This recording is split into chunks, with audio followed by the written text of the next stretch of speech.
हरियाणा के करनाल जिले के इंद्री के गांव नौरता में लापता रामलाल की हत्या का खुलासा होने के बाद हालात तनावपूर्ण बन गई हैं।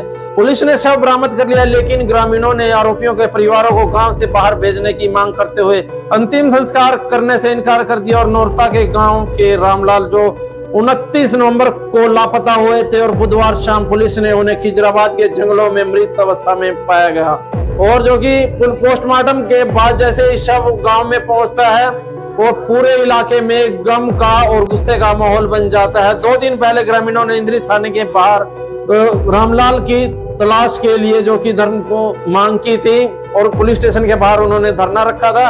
और मामले की जांच जैसे शुरू होती है, पुलिस को सीसीटीवी फुटेज से सुराग मिल जाता है और उसमें रामलाल एक युवक के साथ मोटरसाइकिल पर जाते हुए दिखाई देता है। इसी आधार पर पुलिस ने नौरता के आविद और कुटी खिजराबाद के वाहिद को हिरासत में लेकर पूछताछ की। डीएसपी सतीश गौतम के मुताबिक दोनों ने वारदात कबूल कर ली और आरोपियों ने पहले रामलाल को जंगल में ले जाकर पीटा और फिर गला घोटकर उसकी हत्या कर दी और शव को पत्तों के नीचे ढककर गायब कर दिया। लेकिन आरोपियों की गिरफ्तारी के बावजूद ग्रामीण मानने को तैयार नहीं हुए। उन्होंने आरोप लगाया कि हत्या मुस्लिम युवकों ने की है, इसलिए उनके परिवारों को गांव से बाहर किया जाए। स्थिति बिगड़ती देख एसडीएम अशोक मुंजाल और डीएसपी सतीश गौतम भारी पुलिस बल के साथ मौके पर पहुंचे और करीब 3 घंटे की जो तक ग्रामीणों और प्रशासन के बीच तनातनी का माहौल जारी रहा। अंत में समझाने के बाद ग्रामीण जो अंतिम संस्कार के लिए तैयार हुए और शाम तक संस्कार की प्रक्रिया प्रशासन की मौजूदगी में कराई गई।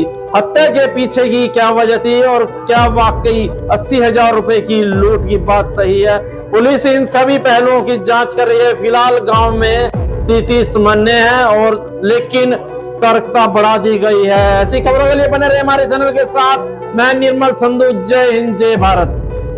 क्या कुछ कहना चाहेंगे जिस तरीके से 29 तारीख को रामलाल की हत्या हुई है? देखिए 29 तारीख को रामलाल मृतक जो हैं वृद्ध आदमी हैं, उनके परिजनों ने इंद्री पुलिस स्टेशन में आकर के गुमशुदगी के रिपोर्ट दर्ज कराई थी। हमने FIR लॉन्च की कार्रवाई शुरू की थी। उसके बाद जैसे जांच शुरू की, फुटेज के सारे पता लगा कि इसी गांव का मोहम्मदन लड़का जिसका नाम आबिद एलिस मोर है उसके साथ जाता हुआ दिखाई दिया। उस आधार पर पूछताछ शुरू हुई और उसने पूछताछ में स्वीकार किया कि हम दोनों मोटरसाइकिल पर गए थे और मोटरसाइकिल जा कर के खिजराबाद के बाद जंगल में जा कर के उसी के पजामे से गला घोंट कर हत्या कर दी। तो कितने लोग इसमें गिरफ्तार नामजद हुए हैं? अभी 2 आरोपियों को हमने एप्रीहेंड किया है और आज गिरफ्तार किया जाएगा। गिरफ्तार करने के बाद अगली कार्रवाई अमल में लाई जाएगी। तो कुछ परिवार के लोगों की मांग है भी जो मुसलमान हैं उनको बाहर निकाला जाए गाँव से।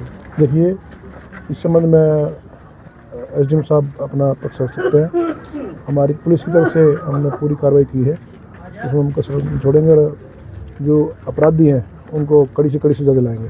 तो जो जिसको साथ लेके गए थे उसके पास कोई पैसे भी थे? कोई 1 लाख रुपए का जो आरोप लगाया? देखिए ये कहा कि सामने आई है बयानों में और अभी तफ्तीश बकाया है। तफ्तीश के बाद जैसा भी होगा बताया जाएगा। तो जांच जारी है। जांच